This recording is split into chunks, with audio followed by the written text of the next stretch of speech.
Good morning, everybody. We'll call the meeting to order. Council is conducting this meeting in person and via conference call in accordance with the Municipal Government Act, Section 199. Council chambers is open for public attendance. However, councillors and members of the public may still join meetings remotely using our teleconference process. The chair may ask for comments and concerns from the public relating to a particular topic, and at this time, phone lines will be unmuted. If you would like to speak, please state your name.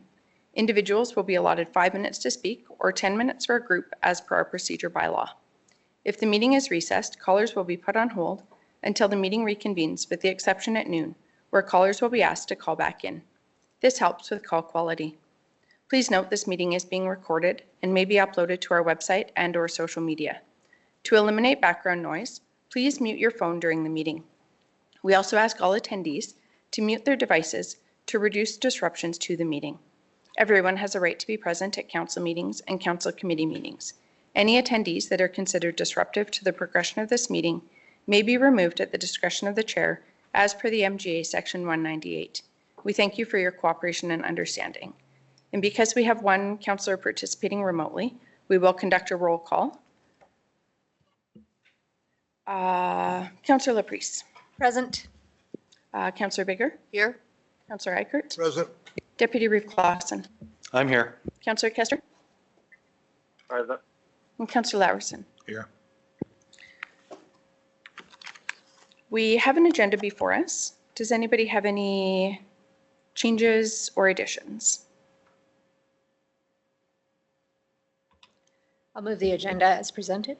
Thank you, Councillor Laprise. I'll call the question and we'll vote via e-scribe. Councillor Kester has it open.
That motion is carried.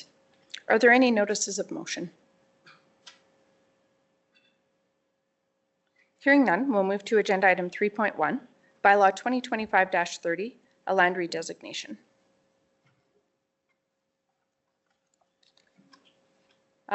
Motion to open the public hearing, well, recess from council, and a motion to open the public hearing for the bylaw. I will make that motion. Thank you, Councillor Eichert. I'll call the question.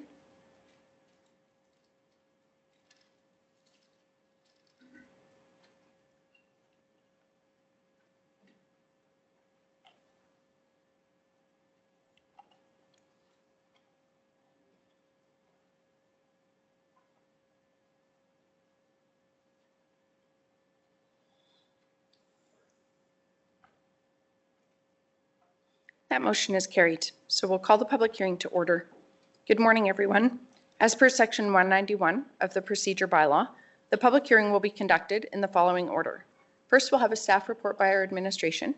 Then we'll have a presentation by the applicant if they choose to do so. Then there will be an opportunity for presentations by the public who are in support of the proposal. There will then be an opportunity for presentations by the public in opposition of the proposal. Then there will be an opportunity for a rebuttal presentation by the applicant, limited only to the comments read or heard in opposition to the proposal. And then we'll have final questions of administration. Then we'll have a council motion to close the public hearing. The applicant will have a maximum of 20 minutes to speak. Any individuals supporting or opposing the proposal will have up to 5 minutes to speak, and any groups or individuals will have up to 10 minutes to speak. The applicant will then have a maximum of 10 minutes to present their rebuttal. If there are any questions relating to this process, please refer to our procedure bylaw. Can administration please verify that notice of this public hearing was circulated in accordance with the MGA? Through the chair, yes, it was. Thank you. And are there any written submissions that were not in the public package? No, there are not. And we just kindly request that anyone from the public speaking, please state your name and address for the record. Good morning, Council. Jessica Russell with Planning and Development Services presenting bylaw 2025-30, which proposes to redesignate Lot 2, Block 3, Plan 1312568, containing plus or minus 1.42 hectares from the Country Residential District to the Agricultural General District. The subject lands are located 4.3 kilometers southwest of the hamlet of Nameka, 800 meters south of the intersection of Range Road 250 and Township Road 232. The application proposes to redesignate the lands from the Country Residential District to the Agricultural General District to allow for the boundary adjustment between the subject lands. The boundary adjustment, proposes to create a plus or minus 2.43 hectare parcel and a plus or minus 25.05 hectare parcel. Lot 1 is developed with a dwelling and accessory buildings, serviced by private water and wastewater systems. The lot is accessed by an existing approach from Range Road 250 to the west. Lot 2 is developed with a farmstead and accessory buildings serviced by private water and wastewater systems. Lot 2 is accessed by a separate existing approach from Range Road 250 to the west.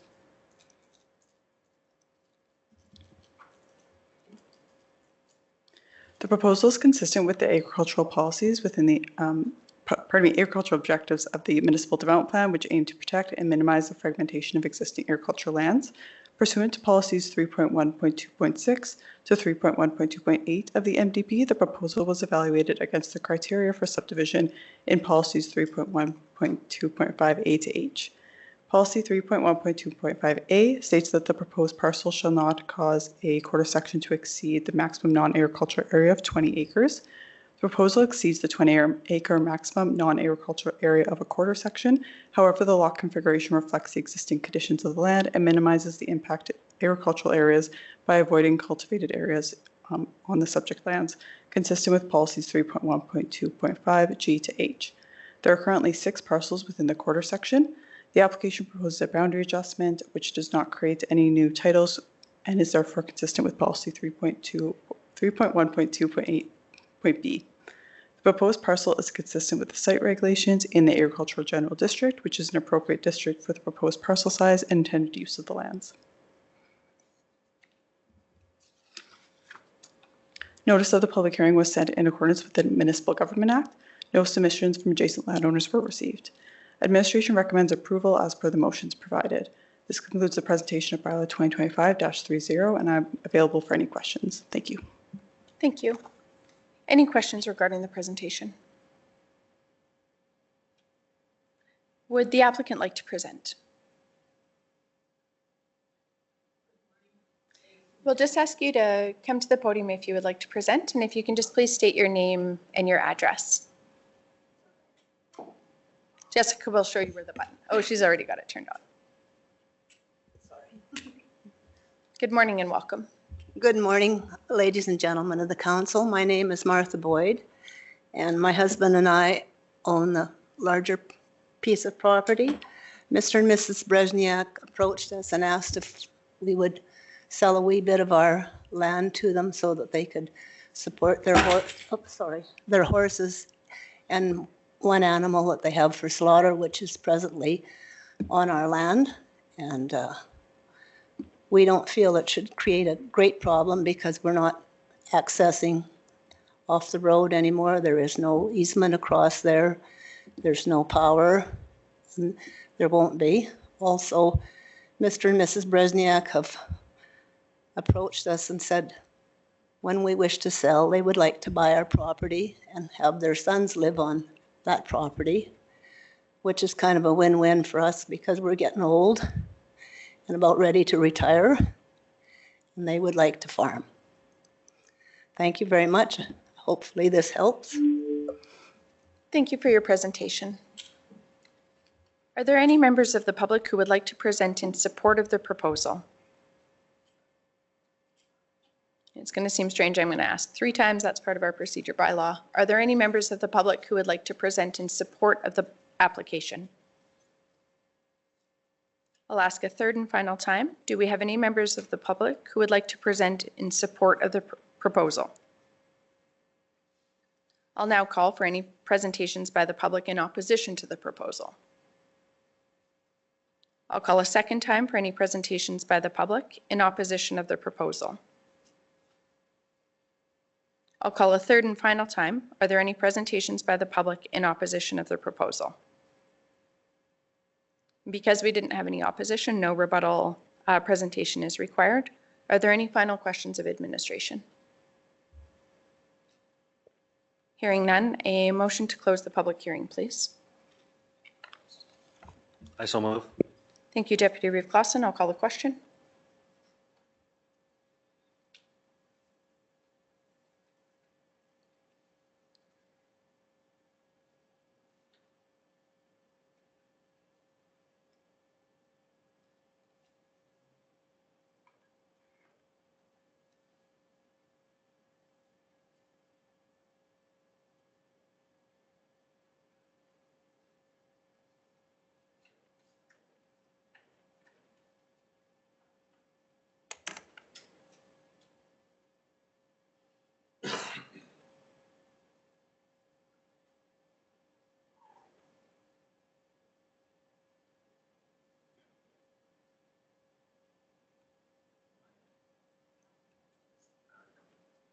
Councillor Kester, are you able to access your eScribe?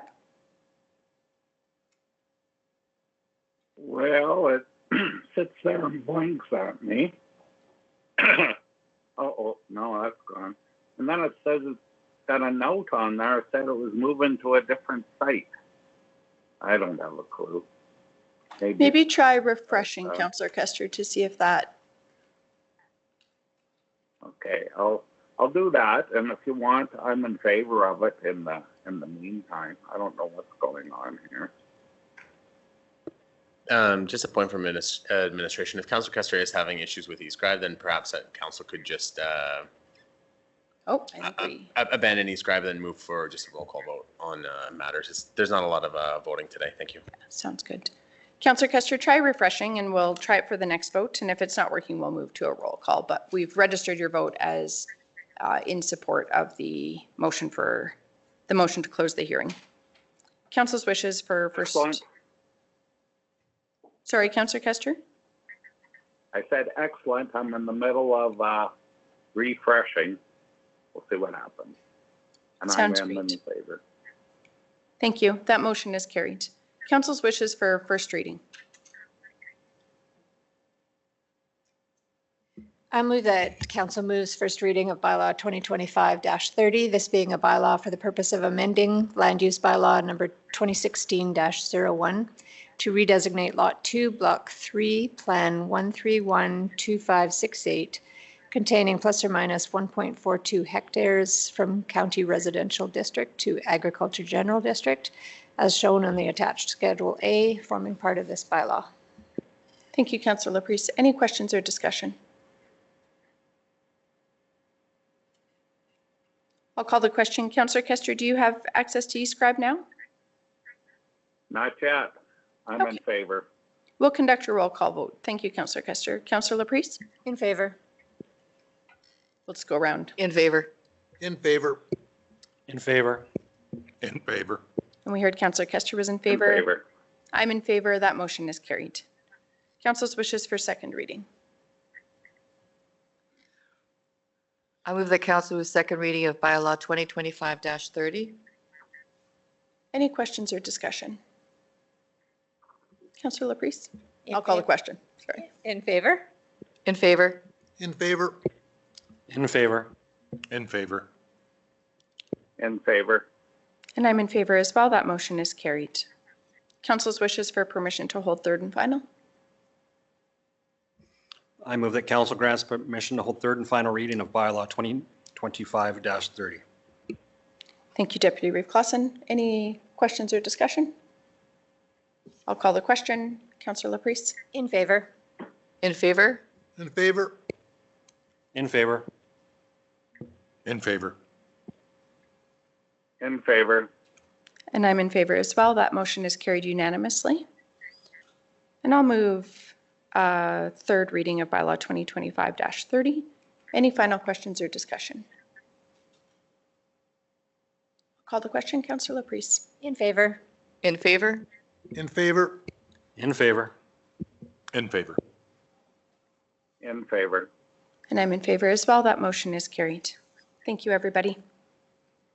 We'll move to agenda item 3.2, bylaw 2025-26, municipal public utilities bylaw.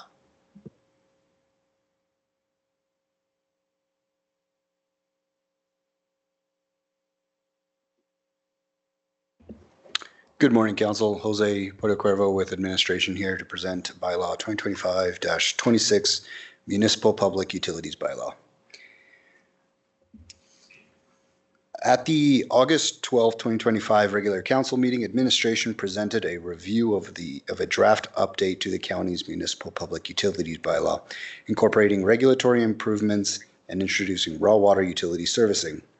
Council passed first reading of the bylaw and by motion CM-2025-08-21 directed administration to review and report back to council on the private fire protection equipment provisions in Schedule B.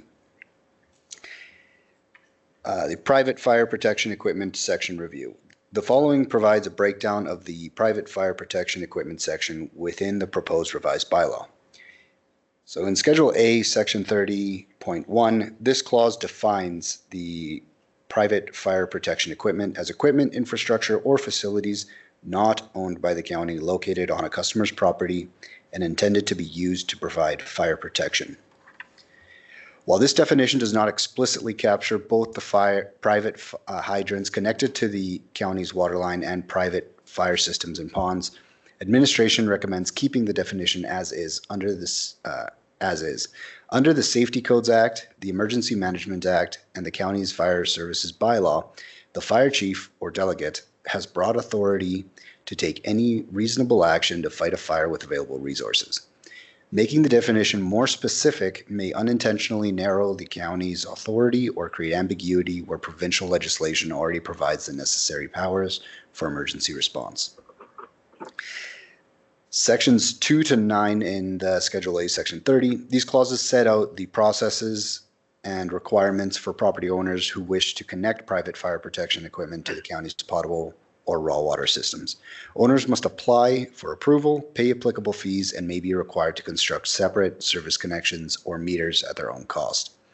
The county retains discretion to approve or deny applications based on system capacity and may impose conditions. These provisions also place responsibility for compliance, maintenance, and ensuring an adequate water supply for firefighting on the property owner, while limiting county liability and maintaining oversight authority. Importantly, they provide flexibility in how private fire hydrants are approved and managed, with connections and conditions determined through agreements with the CAO. As an example, the county currently maintains 4 private hydrants considered critical to firefighting, those at Carsland School, the Carsland Egg Society, Rosebud Church, and the Galician Church. And then point 10, this clause allows the CAO to inspect and test private fire protection equipment at any reasonable time.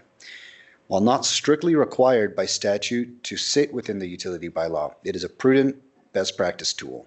It gives the county clear authority to inspect private fire lines and hydrants where they connect to the municipal water system, protecting drinking water quality, system pressure, and metering integrity. This clause provides clear legal authority to enter. When a bylaw authorizes inspections, the Municipal Government Act allows a designated officer with reasonable notice to carry them out. Keeping the clause ties that authority to utility purposes even when utility operators and inspectors are not designated safety codes officers. It also provides protection against backflow risks. Private fire systems can contain stagnant or chemically treated water. Cross-connection control equipment exists to prevent contamination of the potable network. This clause supports verifying backflow protection on water lines. Records and compliance. The clause allows the county to require and review test maintenance records where they affect the municipal system, consistent with Common Alberta Cross-Connection Control Program practice. It also provides risk and liability management. A bylaw-backed inspection program demonstrates due diligence, Case commentary under the MGA recognizes that reasonable inspection systems can help shape municipal liability defenses, while courts still expect reasonable steps to prevent hazards such as cross-contamination of potable water. It also provides regional consistency and expectations. Neighboring municipalities regulate private fire hydrants and systems. Retaining this clause aligns with regional norms and expectations of the developers and owners. So the adjustments we've made to the draft bylaw for second reading, administration recommends retaining the private fire protection equipment provisions. However, the following revisions have been made in the draft now before council. We've moved Schedule B, Part 3, the private fire protection equipment, to Schedule A as Part 4, beginning at Section 28, and incorporated the raw water systems into the provisions. This corrects an oversight in the first draft, recognizing that users of the raw water system may now or may also use raw water to supply private fire protection systems. We've also made various grammatical corrections and identified that we've identified following council's first reading of the bylaw. All of the above noted revisions are identified in and can be reviewed within the attached draft of the proposed updated bylaw. And that concludes my report, and I'm available for any questions. Thank you. Any questions regarding the RFD? Not a question, just I appreciated the background of how that whole fire protection section is meant to operate, and makes perfect sense to me now, so thank you for that. Any other questions or discussion? Council's wishes. I'll move the council move second reading of bylaw 2025-26 as amended. Thank you, Councillor Bigger. Any discussion? I'll call the question. Councillor Laprise. In favor? In favor? Favor. In favor. In favor. In favor. And I'm in favor. That motion carries. Council's wishes for third reading. I'll move third reading of bylaw 2025-26. Thank you, Deputy Reeve Clausen. Any discussion?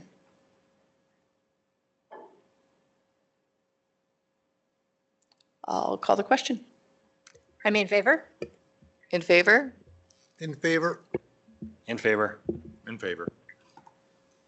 In favor. And I'm in favor. That motion carries.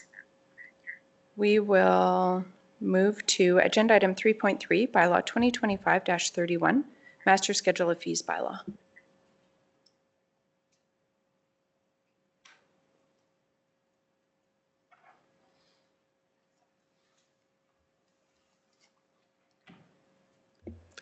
Morning, Council. Joel here from Administration to review the Master Schedule of Fee Amendment for September 2025.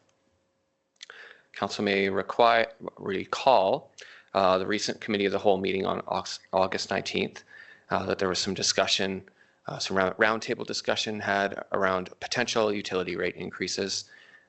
The committee was provided with, I believe it was 3 different calculation rate increases, one being 7%, the other being CPI, Consumer Price Index referenced, and the other being Municipal Price Index reference. The general consensus at the time seemed to be 7% increase for the fixed flat fees and the general usage fees, the variable per cubic meter fees. And so administration's brought forward a proposed amendment to the bylaw with that in mind, with the 7% increase.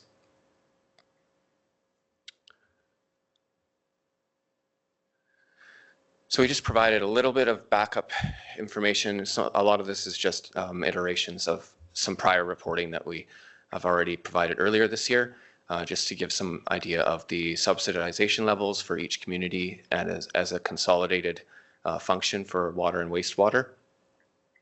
That's in this first part of the graph here, just showing how much beyond just the regular fees or user fees are subsidized. Most of that, again, will be taxation dollars, general revenues that cover off the costs that the user fees are not covering in the budget year.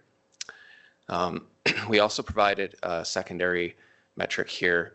So what this is we took the amortization, which is the accounting cost for all the infrastructure that's going into each community or calculated.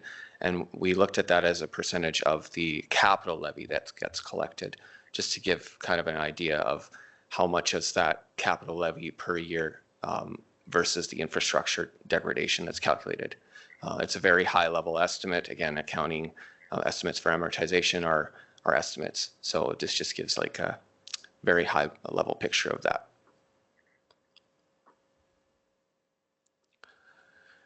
We wanted to provide just some general calculations of what the average billing based on 12 cubic meter usage would look like for the flat and fixed fees if the 7% calculation is approved. So you can see with this graph is the current bill based on those calculations with the little triangle here, and then the yellow circle would be what the 7% increase would equate to. In addition to that, we provided the proportions of the fixed versus flat, fixed and variable fees for each community, as well as a consolidated one on the far right here. Then the last little bit of data was to take that comparison of the variable and flat fees for the county and just look at various communities around just to provide a comparison of what that looks like in terms of their own structures. So what we did here is a calculation using the 12 cubic meters just so it was consistent in terms of the volume of water used, and then using those communities' rates on the flat and the variable fees to calculate what that proportion would be.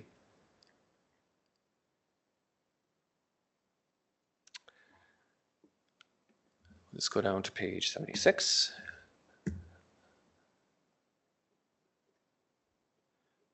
Sorry, let's zoom out here a bit. So finally, administration's just provided a list of the proposed changes based on that 7% increase. The red stripe is the current rate, and the green would be what that 7% increase would equate to. Administration's also proposing, as was kind of discussed at the committee of the whole meeting, making it effective for the start of the calendar year, January 1st, just giving lots of opportunity to advertise ahead of time and let the residents know about the changes. That concludes my presentation. I'm available for any questions. Thank you. Any questions? I got a couple. Hearing none. Sorry, Councillor Kester, did you have a question? Yes, I do. Yes, If you can just speak up a little More of bit, a Councillor comment. Kester. Okay, how's this better? Yeah, a little bit. Okay. We'll adjust the volume on my phone. That's max. At the committee of the whole, there were some comments made that maybe we should be charging, these were just comments, individual rates for individual hamlets because some is more expensive than others.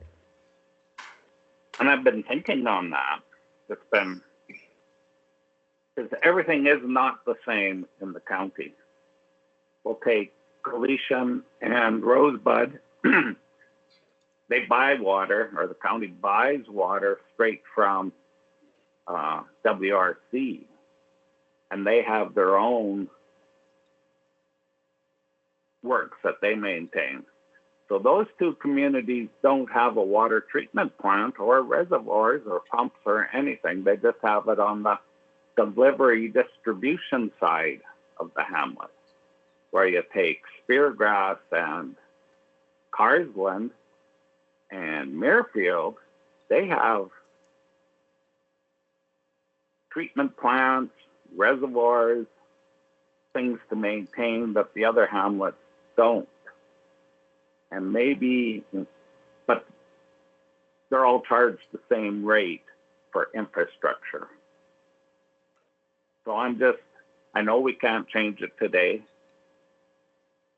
but I'm thinking I would like to see that further expanded at maybe another committee of the whole meeting, these different hamlets, if we're charging an infrastructure fee, capital fee, and some of them don't have the same infrastructure, I think that has to be noted someplace. Because why are they paying the same price when they don't have the same amount? I don't know if that makes sense to anybody but me, but I just wanted to say that and put it on the record that we should be thinking of being fair to everybody. Thank you. I don't know if administration has any comments. Yeah, yes, through the chair. So all of these points that have been brought up by the previous Cal and some other discussions as well, including what Councillor Kester mentioned, we do plan on bringing a policy that we're going to draft, and which would include a lot of these ideas, and see if what council thinks of that, and then move forward with any changes or updates from that. And so, of course, having some sort of equalization between the different hamlets, et cetera, we'll definitely be adding that in there. And then, if council also has any other suggestions, administration's open to those, and we can take all that information back and try to come up with the best policy possible based on the information that we have. Excellent, thank you. Thank you, Corey. I had a question on, so Muirfield is putting their wastewater at Carsland, and there was going to be a payment made to the debentures that belong to Carsland Speargrass. Is that, I just wanted to make sure that is still in the books and still happening. Yes, through the chair, that's correct. They are currently contributing to the debenture levy on that. Thank you. Just following up with Councillor Kester's comments there. Just for clarification, there still is reservoirs and all those existing infrastructure that was in those two hamlets is still there and operational.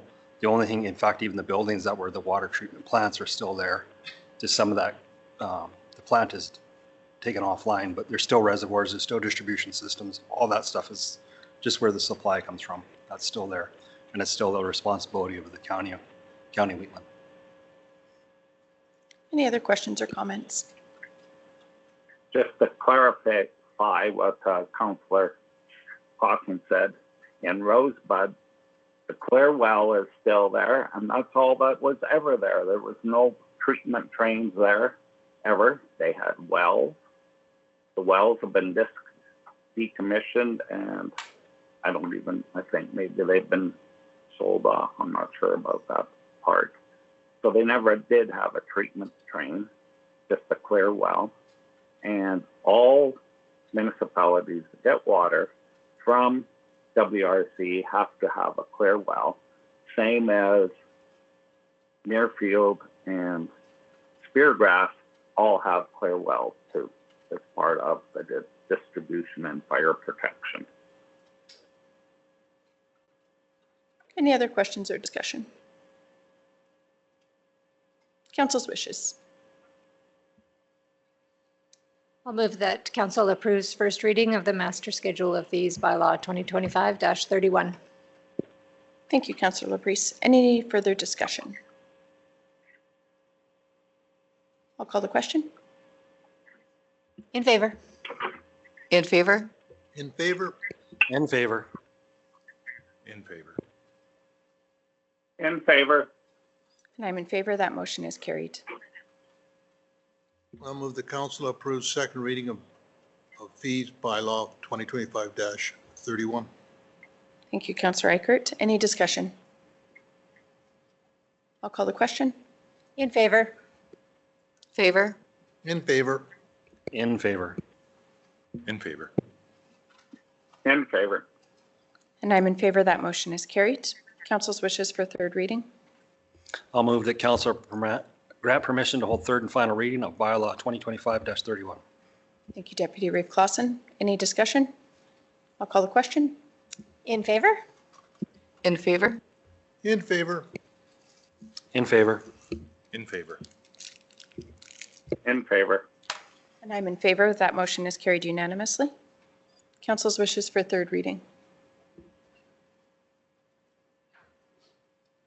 I'll move that council approves third and final reading of bylaw 2025-31. Thank you, Councillor Laprise. Any final discussion? I'll call the question. In favor? In favor? In favor.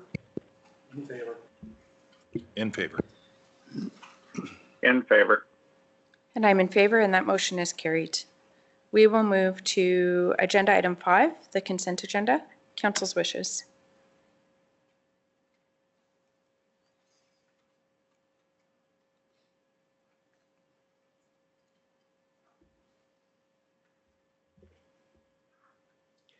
I'll approve the consent agenda with no changes.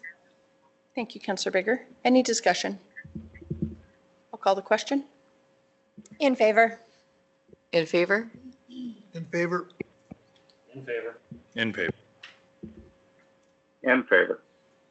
And I'm in favor. That motion is carried. We'll move to agenda item 7.1.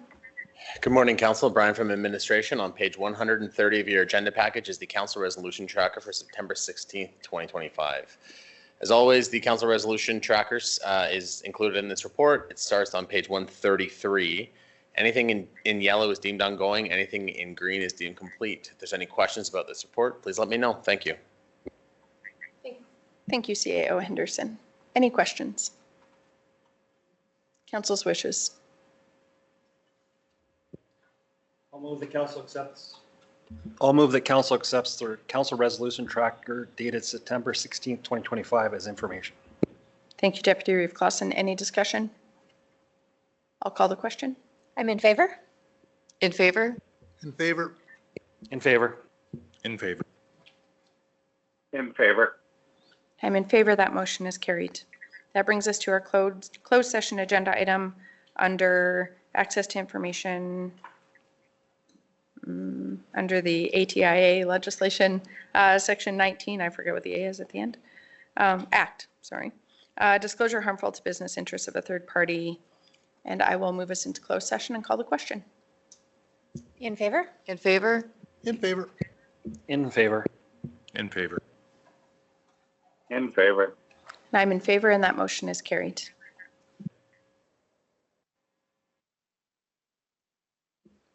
Good morning, everybody. Council has moved out of closed session, and there is a motion arising.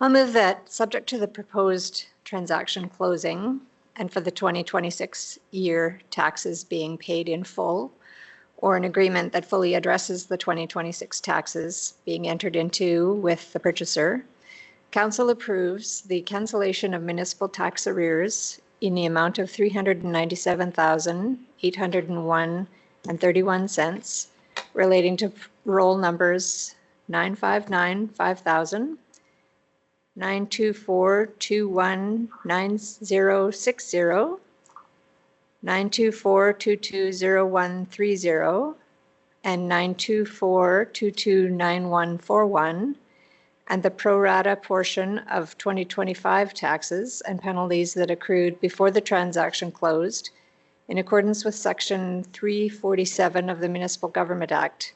And further, that administration be directed to pursue recovery of eligible amounts through the Provincial Education Requisition Credit and Designated Industrial Requisition Credit programs.